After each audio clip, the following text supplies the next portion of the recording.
আজকে আমি তোমাদের সাথে এমন একটি রেসিপি শেয়ার করব যে রেসিপিটা তুমি একবার যাকে খাওয়াবে সেই কিন্তু এই রেসিপিটা জানতে চাইবে। আর এটাই আমি কিন্তু কোনো কালার অ্যাড করিনি। কিভাবে এরকম কালার এনেছি জানতে হলে পুরো রেসিপিটা দেখো। একদম নতুন রেসিপি, বাড়িতে বানালে খেতে কেমন হয়েছিল সেটা কিন্তু জানাতে ভুলো না। বাইরেটা মুচমুচে, আর দেখো ভেতরটা কীরকম হয়। দেখো, ওয়াও, ইটস সো জুসি। এতটাই সুন্দর খেতে হবে যে বাচ্চা থেকে বড় সবাই কিন্তু এটা খেতে পছন্দ করবে।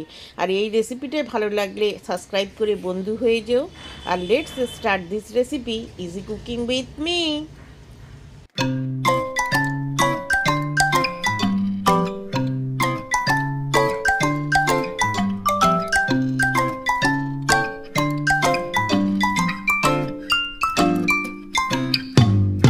প্রথমে একটা মিক্সিং জার নিয়ে নিয়েছি, নাতে এক মুঠো ধনেপাতা দিয়ে দিচ্ছি, ডাটা সমেতই দিয়ে দিলাম।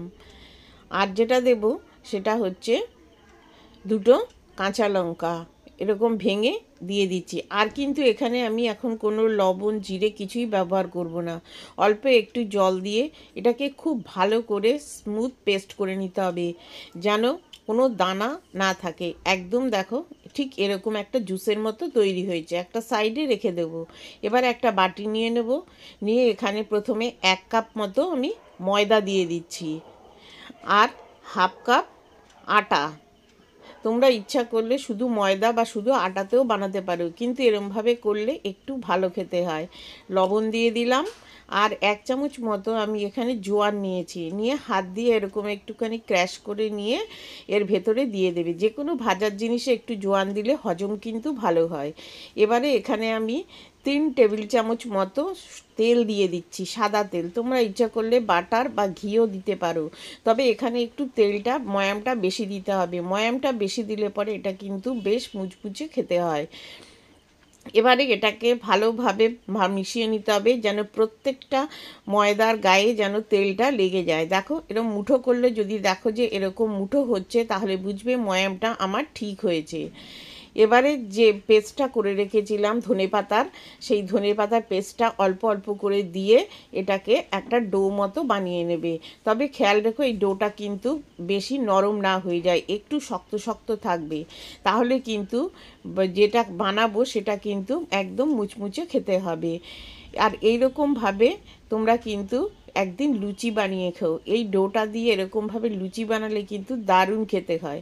আমি 3 থেকে 4 মিনিট মতো আরেকটু ভালো করে মুথে নিয়েছি। দেখেই বুঝতে পারছো যে আমার ডোটা কতটা শক্ত হয়েছে। এবার 10 মিনিট পরে ফিরে এলাম।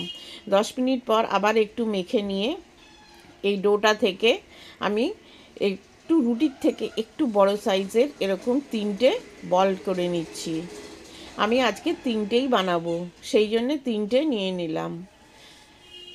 ঠিক এরকম সাইজের 3টে করে নেবে। এবারে এখানে একটা বেলনি নিয়ে চাকতি নিয়ে এর উপরে একটুখানি আটা ছড়িয়ে দেব, দিয়ে এটাকে এরকমভাবে বেলে নিতে হবে। তবে এটা বেলারও একটা নিয়ম আছে, মাঝখানটা একটু মোটা থাকবে আর চারপাশটা কিন্তু পাতলা হবে। দেখো আমি ঠিক যেভাবে বেলছি এইভাবে তোমরা দেখে নিশ্চয়ই বুঝতে পারছো। আমি চারপাশটা দিয়ে কিন্তু শুধু বেলছি, মাঝখানটা কিন্তু আমি মোটাই রেখেছি। একটা রুটির মতো বড় সাইজের রুটির মতো শেপে আমি এরকমভাবে বেলে নিচ্ছি। আর এটা বানানো কিন্তু খুবই সহজ। দেখো 3টে বানানো হয়ে গেছে। এবারে কি করব, 3টে আমি বাটি নিয়ে নিয়েছি।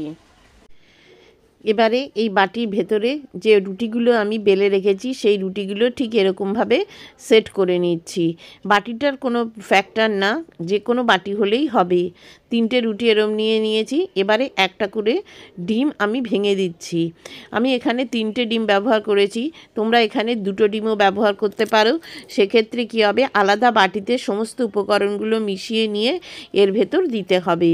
এবারে এখানে দেখো কাঁচা লঙ্কা, গাজর, পেঁয়াজ, ধনেপাতা আর টমেটোটা নিয়েছি।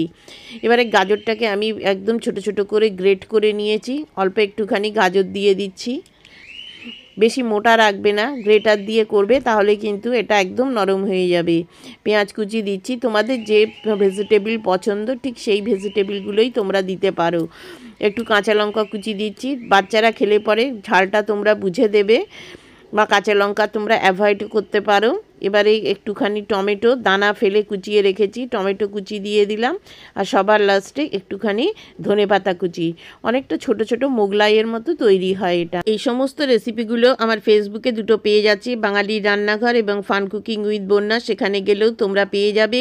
এছাড়াও নিচের ডেসক্রিপশানে পেজ দুটোর লিঙ্ক দেওয়া আছে, সেখানে ক্লিক করেও তোমরা দেখে নিতে পারো।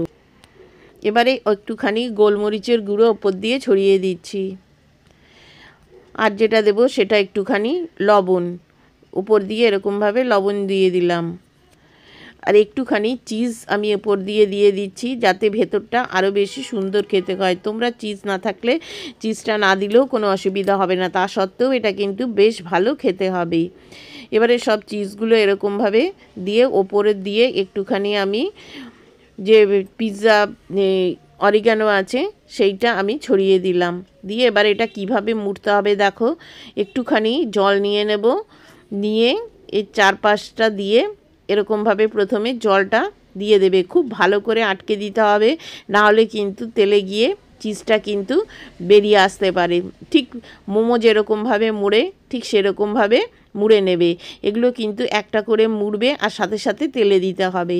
এদিকে আমি তেলটা ভালো করে গরম করে নিয়ে হিটটা একদম এবার মিডিয়ামে করে দিয়েছি, দিয়ে এরকমভাবে প্রথমে দুটো দিয়ে দেবে, দিয়ে 1 থেকে 2 মিনিট মতো একটা সাইড হতে দেবে, তারপরে এটাকে এরকম উল্টে দেবে।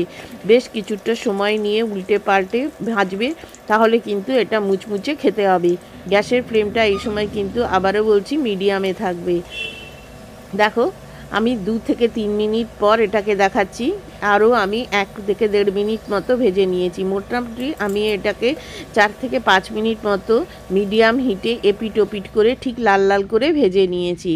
এবারে এটা টমেটো চাটনি এবং গ্রিন চাটনির সাথে পরিবেশন করতে পারো, অসাধারণ খেতে হয়। একবার বাড়িতে বানিয়ে কেমন খেতে হয়েছিল সেটা কিন্তু আমাকে জানাতে ভুলো না। আর আমার এই রেসিপিগুলো তোমরা কোথা থেকে দেখছো তা কিন্তু অবশ্যই জানিও, যাতে আমি তোমাকে থ্যাংক ইউ বলতে পারি। দেখো কত ঝটপট সকালের ব্রেকফাস্ট হোক বা বিকেলের ইভিনিং স্ন্যাক্স, এই রকম একটা রেসিপি কিন্তু বাড়িতে বানাতে পারো। একটাই কিন্তু একজনের জন্য যথেষ্ট, পেট ভরে যাবে। এবারে একটু কেটে দেখা যাক ভেতরটা কেমন হয়েছে। বাইরেটা দেখলেই বুঝতে পারবে কতটা মুচমুচে, আর ভেতরটা একদম জুসে ভরা। যদি তোমরা চিজটা না দাও তাহলে ডিমটা কিন্তু একদম শক্ত হয়ে যাবে। যেহেতু চিজ আছে সেই জন্য ডিমটা কিন্তু এখানে পোচ টাইপের, মানে হাফ বয়েল হয়েছে। দেখো আজকের এই রেসিপিটা ভালো লাগলে আমার চ্যানেলকে লাইক কমেন্ট শেয়ার করে বন্ধু হয়ে যাওয়ার অনুরোধ রইল। পুরো রেসিপিটা দেখার জন্য তোমাদের সবাইকে ধন্যবাদ।